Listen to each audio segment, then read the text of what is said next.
Hi, this is Andy Doctor. Right here I have a Goodman AC. This is the external unit. Obviously it doesn't cool down the house. Today we are going to try to find out what the problem is and try to fix it.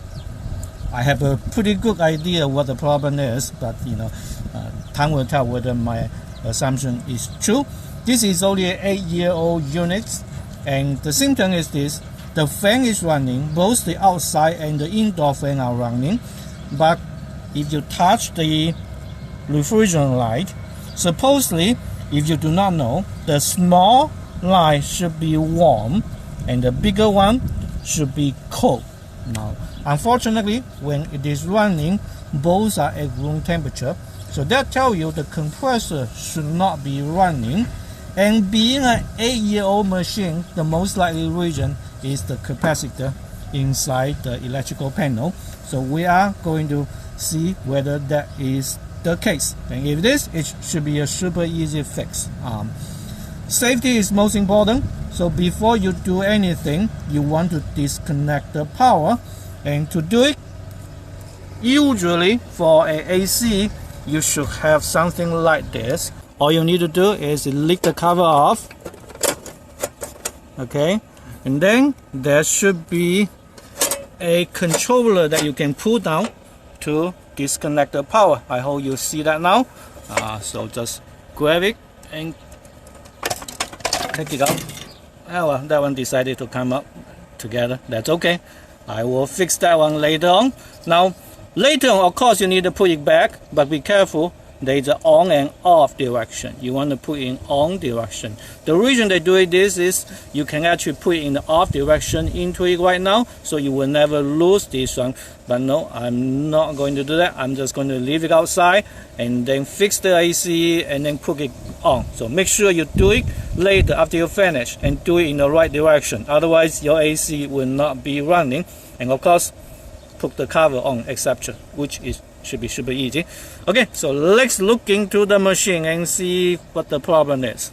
This is the electrical panel. There are two very simple screws out here, one and one over there, and they are 532, I believe. Okay, so let's take them out.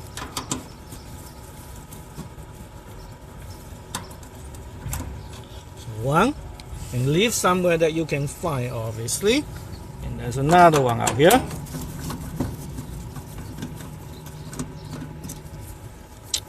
Okay, and just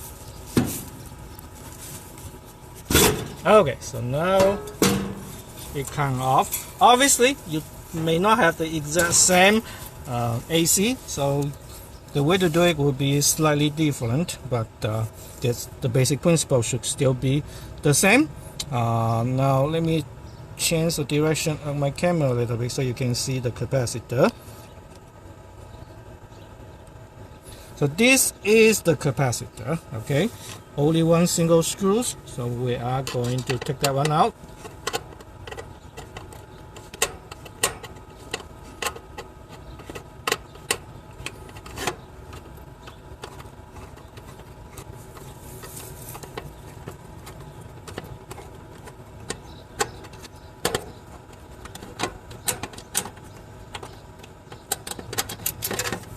Okay, so take it out.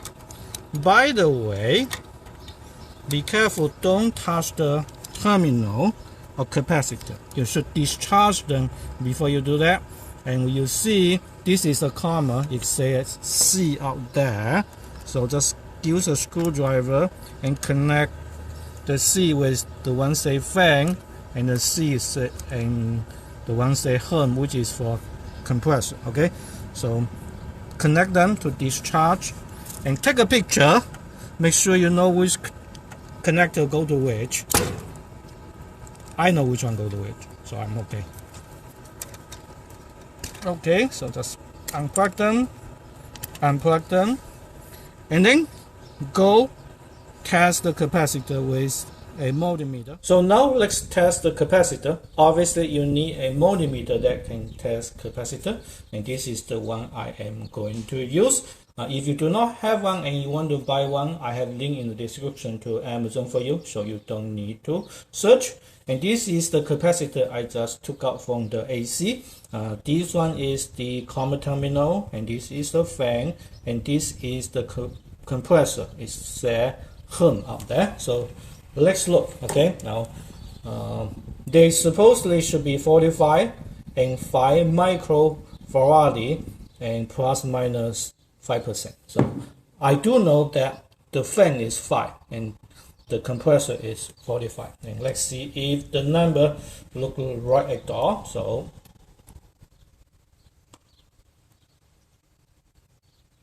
So 4.79, it is quite close to 5, definitely within 5%. So this is good. So now let's look at this one, the compressor one, and the one that's more important, obviously.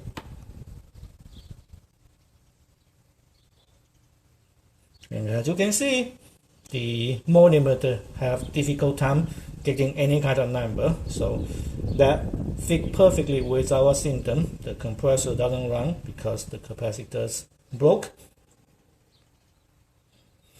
Okay, now let's look at the new one I got this one from Amazon also.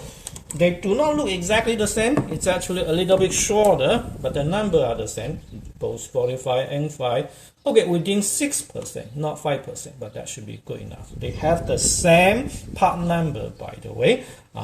If you want to get these ones or similar one, there's also link in the description for you to Amazon. So again, you don't need to search. So let's test it and see what's going on. So we're going to do the compressor side first and see. 44, perfect. 43.9. We need 45, by the way. In this side.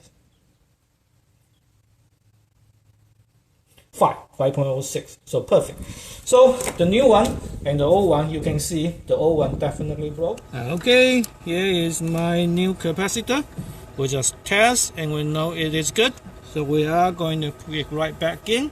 And I hope you took a picture for the connector. I do remember them though. So the yellow go to the compressor, the brown go to the fan, and then the other two go the other two.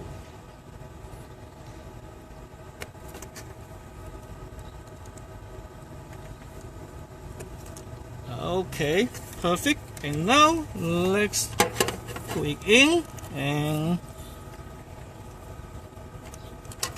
this one is an interesting setup like that. Okay, and now it's good.